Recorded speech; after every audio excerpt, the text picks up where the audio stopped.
नमस्कार साथियों, आज हम बीए फाइनल ईयर PS05 के मॉडल पेपर देखेंगे और इसके अंदर 50 टॉप MCQs देखेंगे।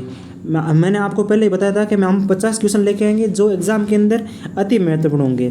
तो मैं आप सबसे पहले ये कहना चाहूँगा, सबसे पहले आप वीडियो को लाइक कर लेना और चैनल को सब्सक्राइब जरूर कर लेना। तो यहाँ पर मैंने हेडिंग में लिखा हुआ है कि ये प्रश्न देखने को मिलेंगे आपको पेपर के अंदर। आपको सबसे पहले 10 मैं MCQs दूंगा और उसी में से आपके जैसे क्वेश्चन आते हैं 30 शब्दों में आंसर देना, तो वही वैसे क्वेश्चन आएंगे। तो मैं 10 मोस्ट इंपोर्टेंट क्वेश्चन है और फिर उसके बाद 40 लघु उत्तर वाले प्रश्न हैं जो आपको एग्जाम में देखने को मिलेंगे। क्वेश्चन नंबर 1 है, सामाजिक संविदा सिद्धांत का समर्थन किसने किया? सामाजिक संविदा सिद्धांत का समर्थन किसने किया? तो इसका आंसर होएगा थॉमस हॉब्स ने। ये मैंने हेडिंग में भी लिख रखा है, थॉमस हॉब्स। ठीक है। क्वेश्चन नंबर 2 है, ये हमारी क्लास मैराथन है तो थोड़ी लंबी रहेगी, तो इसलिए जल्दी जल्दी देख लेते हैं। न्याय का सिद्धांत किस विचारक द्वारा प्रस्तुत किया गया? न्याय का सिद्धांत तो ये प्रस्तुत किया गया रॉल्स द्वारा। किसके द्वारा प्रस्तुत किया गया था? रॉल्स द्वारा। ठीक है। सबसे पहले द माइंड जी हमारा चैनल है, इस चैनल को आप जरूर सब्सक्राइब कर लें और वीडियो को लाइक जरूर करें। लिवा यथन पुस्तक किसने लिखी थी? लिवा ये पुस्तक लिखी थी हॉब्स ने। किसने लिखी थी? हॉब्स ने। तो इसका आंसर हो जाएगा ए। और क्वेश्चन नंबर 4 है, राज्य प्राकृतिक रूप से उत्पन्न होता है, ये विचार किसका था? राज्य प्राकृतिक रूप से उत्पन्न होता है, कैसे रूप से प्राकृतिक? तो ये कथन था एरिस्टोटल। इसका सी आंसर सी हो जाएगा। क्वेश्चन नंबर 5 देखते हैं, लोक कल्याणकारी राज्य की संकल्पना किस युग में विकसित हुई? तो आधुनिक युग। आधुनिक युग क्वेश्चन एक आया था अपने HD05, मैंने पिछले मॉडल पेपर में बताया था SD05, और क्वेश्चन ये आया भी था। तो इसकी शुरुआत कब मानी जाती है? 1857। कब से मानी जाती है? 1857 और 19वीं सदी, 1900 ईस्वी। ठीक है। और क्वेश्चन नंबर 6 देखते हैं, राजनीति विज्ञान को राज्य का विज्ञान, ये कथन किसका है? राजनीति विज्ञान को राज्य का विज्ञान कहा जाता है, ये कथन था गेटेल का। किसका था? गेटेल। ये आप ध्यान रखना, ये क्वेश्चन ऐसे एग्जाम के अंदर आएंगे। और सबसे पहले मैं आपको ये बता लेना चाहता हूँ कि हमारा टेलीग्राम ज्वाइन है, तो मैंने इसकी लिंक डिस्क्रिप्शन में दे रखी है, तो आप इसका टेलीग्राम जरूर ज्वाइन करना। और यहाँ पे जो क्लास हो रही है उसकी PDF आपको टेलीग्राम पे मिले, इसलिए आप टेलीग्राम ज्वाइन जरूर कर लें। क्वेश्चन नंबर 7 है, स्वतंत्रता का नकारात्मक स्वरूप किस विचारक से जुड़ा हुआ है? तो इसका आंसर होएगा JS मील। क्वेश्चन नंबर 8 है, प्लेटो की आदर्श राज्य व्यवस्था में किस वर्ग को शासन का कार्य दिया गया था? इसका आंसर हो जाएगा दार्शनिक वर्ग को कार्य दिया गया था। क्वेश्चन नंबर 9 है, राजनीतिक शक्ति बंदूक की नली से निकलती है, यह कथन किसका है? राजनीतिक शक्ति है जो कि बंदूक की नली से निकलती है, ये कथन है माओ का। किसका कथन है? माओ का। ठीक है। और क्वेश्चन नंबर अब देखते हैं 10 नंबर क्वेश्चन। 10 नंबर क्वेश्चन में क्या है, सप्रभुता शब्द का सर्वप्रथम प्रयोग किसने किया था? तो किसने किया था? बोधिन ने। किसने किया था? बोधिन ने। ठीक है। और क्वेश्चन नंबर आगे देखते हैं 10 नंबर क्वेश्चन। अब क्वेश्चन अपने 10 क्वेश्चन थे MCQs, वो खत्म हो गए। तो अब देखते हैं PS05 राजनीतिक सिद्धांत और चिंतन, इसके 40 महत्वपूर्ण लघु उत्तर वाले प्रश्न जो कि आपको 200 शब्द में आंसर देना होता है, जो एग्जाम में ऐसे सवाल आते हैं। तो क्वेश्चन 1 नंबर स्टार्ट करते हैं, थोड़ा जल्दी से लेंगे क्योंकि अपने पास टाइम बहुत कम है और परसों अपना एग्जाम है। तो प्लेटो का आदर्श राज्य क्या है? प्लेटो का आदर्श राज्य न्याय पर आधारित है, जहाँ समाज के 3 वर्ग, शासक, सैनिक और उत्पादक। शासक कौन हो जाएंगे? दार्शनिक हो जाएंगे, सैनिक और उत्पादक अपने अपने कर्तव्यों का पालन करते हैं। प्लेटो के अनुसार शासक दार्शनिक होना चाहिए क्योंकि वही सत्य, ज्ञान और न्याय को जानता है। सैनिक राज्य की रक्षा करते हैं और उत्पादक वर्ग उत्पादन व व्यवहार करते हैं। आदर्श राज्य में निजी संपत्ति और परिवार पर नियंत्रण होता है ताकि वर्ग हित व न उत्पन्न हो। प्लेटो का उद्देश्य था कि न्यायपूर्ण समाज की स्थापना करना तथा सभी वर्ग राज्य की उन्नति में भाग ले। ये थे प्लेटो का आदर्श राज्य, जो प्लेटो के अनुसार ऐसा राज्य होना चाहिए। आप चैनल को जरूर सब्सक्राइब कर लें। आगे देखते हैं क्वेश्चन नंबर 2। क्वेश्चन नंबर 2 है, अरस्तु को राजनीति का जनक कहा जाता है।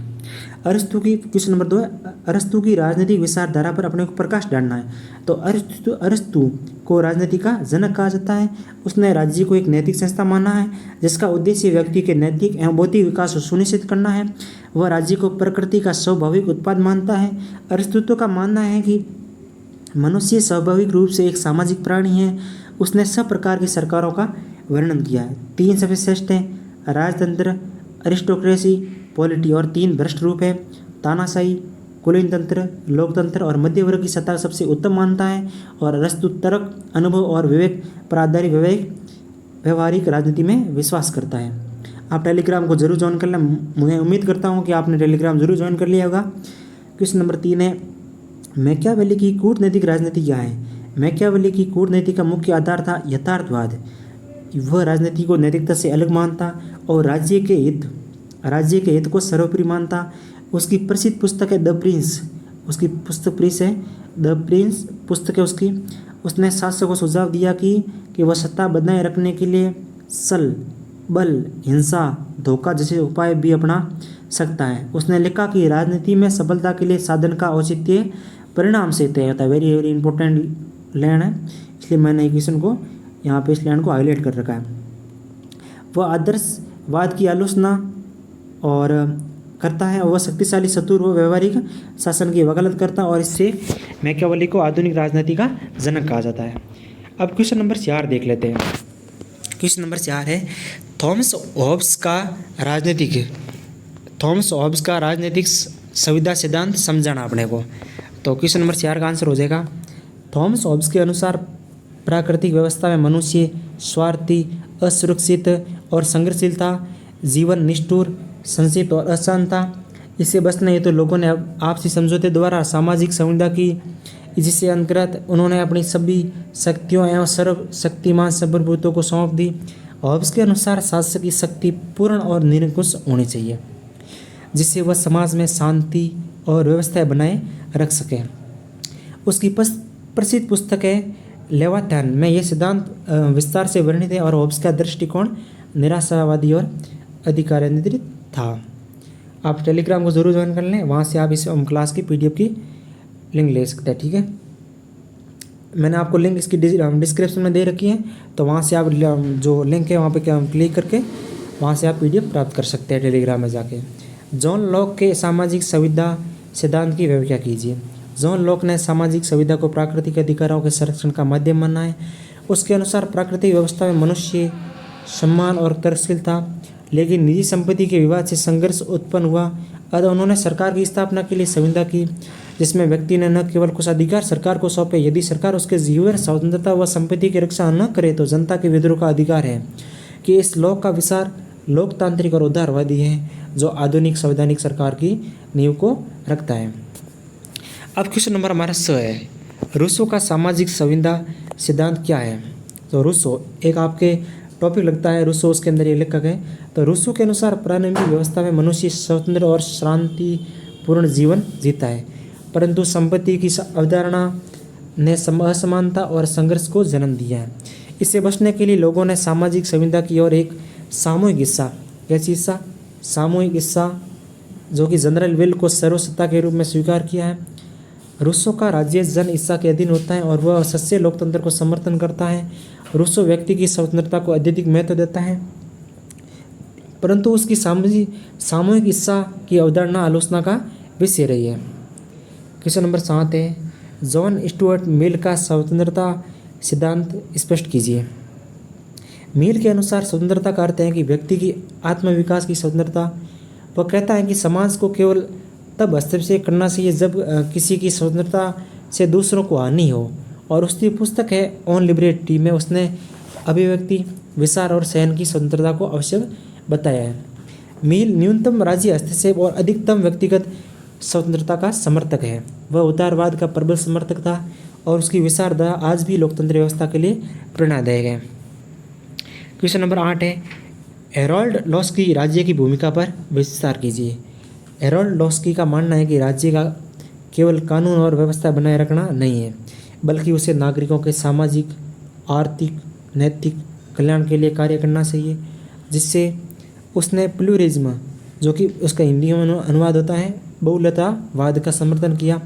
मानना है कि राज्य केवल एक संस्था है। राज्य केवल संस्था है। समाज की अन्य संस्थाएं भी महत्वपूर्ण है। वह व्यक्ति की स्वतंत्रता के पक्ष में था और राज्य को सेवा का साधन मानता था। लॉस्की ने लोक कल्याणकारी राज्य की अवधारणा को बढ़ावा दिया है। क्वेश्चन नंबर 9 है, वेरी वेरी इंपॉर्टेंट क्वेश्चन है। ये क्वेश्चन 3 से 4 बार पूछा गया एग्जाम के अंदर। मार्क्स की वर्ग संघर्ष की अवधारणा क्या है?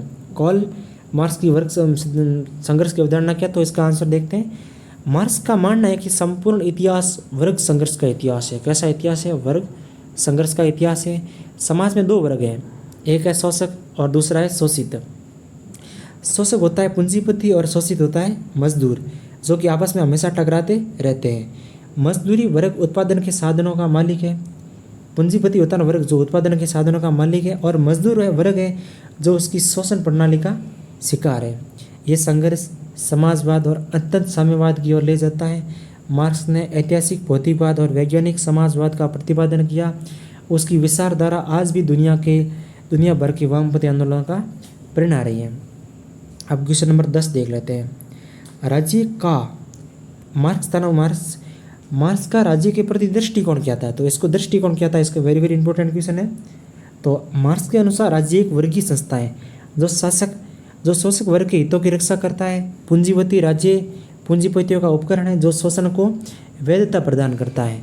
समाज में मजदूर वर्ग राज्य की सत्ता पर कब्जा होता है।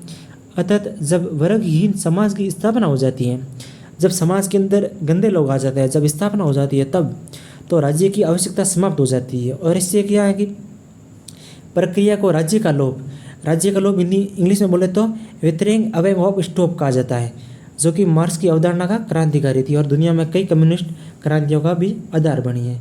किसकी नीति थी? मार्क्स। अब क्वेश्चन नंबर 11 देख लेते हैं।